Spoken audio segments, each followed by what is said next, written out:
নমস্কার বন্ধুরা, আশা করি সকলে ভালো আছেন। কন্টেন্ট দেখে বুঝতে পারছেন আজকে আমি কোন বিষয় নিয়ে আলোচনা করতে চলেছি। যাই হোক, 29 দিন পর আবার আপনাদের সামনে এলাম কিছু চাঞ্চল্যকর তথ্য দিতে। আপনারা সকলেই জানেন যে মার্চ মাস ইয়ার এন্ডিং মাস, এই মাসের বেতন হতে একটু দেরি হয়। বিভিন্ন বছর বিভিন্ন সময় হয়। গত বছর 6 তারিখে মার্চ মাসের বেতন হয়েছিল। এবছর 2 তারিখ অর্থাৎ এপ্রিল মাসের 2 তারিখে মার্চ মাসের বেতন হবে বা পেনশন হবে। এই বিষয়ে কিন্তু অলরেডি পশ্চিমবঙ্গের অর্থ দপ্তর নির্দেশিকা জারি করেছে। তাহলে অসুবিধাটা কোথায়? তো 2 তারিখে তো বেতন বা পেনশন হবে, অসুবিধে দেখা দিয়েছে বিভিন্ন জেলায় এবং বিপাকে পড়তে পারেন বিভিন্ন সরকারি কর্মচারী এবং তার সঙ্গে শিক্ষক শিক্ষিকা এবং শিক্ষাকর্মীরাও। তাহলে বিষয়টি কি? বিষয়টি হলো 2 তারিখে মাইনে হওয়ার কথা আছে বা নির্দেশিকা সেরকমই জারি করা হয়েছে অর্থ দপ্তর থেকে। কিন্তু আপনারা সকলেই জানেন যে 25 এবং 26 মার্চ মাসের 25 তারিখ এবং 26 তারিখ এই দুদিন ঈদের বোনাস কিন্তু যারা পাবেন তাদের ঈদের বোনাস কিন্তু হয়েছে।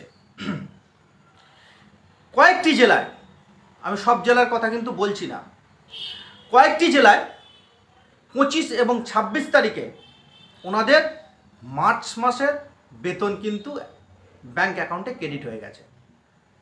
তাহলে সরকারি নির্দেশিকা কিন্তু ব্রেক হয়েছে। অসুবিধাটা কোথায় হলো?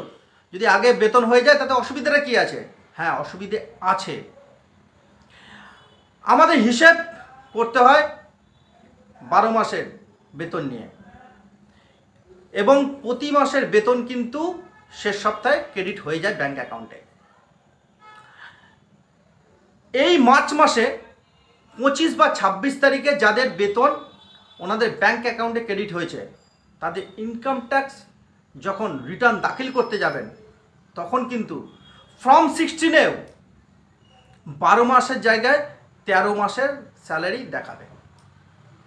এবার আপনারা অনেকেই বলতে পারেন বা ভাবতে পারেন যে আমি হয়তো ভুল তথ্য দিচ্ছি। না, আমি একদম সঠিক তথ্য দিচ্ছি এবং এটা খবর নিয়েও আমি জেনেছি। বিশেষ করে হাওড়া জেলা এটা কিন্তু হয়েছে এবং তার প্রমাণ হচ্ছে কি আমি নিজে, আমাদের ব্যাংক অ্যাকাউন্টে মার্চ মাসের বেতন ক্রেডিট হয়ে গেছে 25 তারিখ।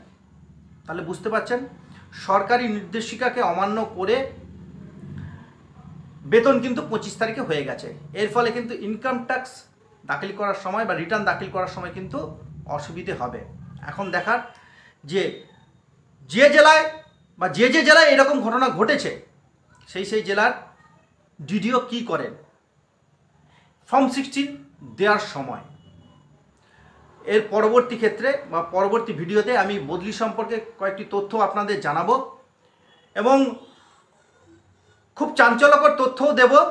ফেসবুকে ঘোরাঘুরি করছে বদলি সম্পর্কে অনেকগুলো তথ্য আমার কাছে এসেছে। সেই তথ্য আমি আমার পরবর্তী ভিডিওতে আপনাদের দেব। ততক্ষণ পর্যন্ত পরবর্তী ভিডিওর জন্য অবশ্যই চ্যানেলটিকে সাবস্ক্রাইব করে রাখবেন এবং সঙ্গে সঙ্গে আমার টেলিগ্রাম গ্রুপ আছে যার লিঙ্ক আমার ভিডিও ডেসক্রিপশন বক্সে দেওয়া আছে, সেখানে যুক্ত হতে পারেন। আমার পরবর্তী ভিডিওর জন্য অপেক্ষা করুন। সকলে ভালো থাকবেন, সুস্থ থাকবেন, সঙ্গে থাকবেন।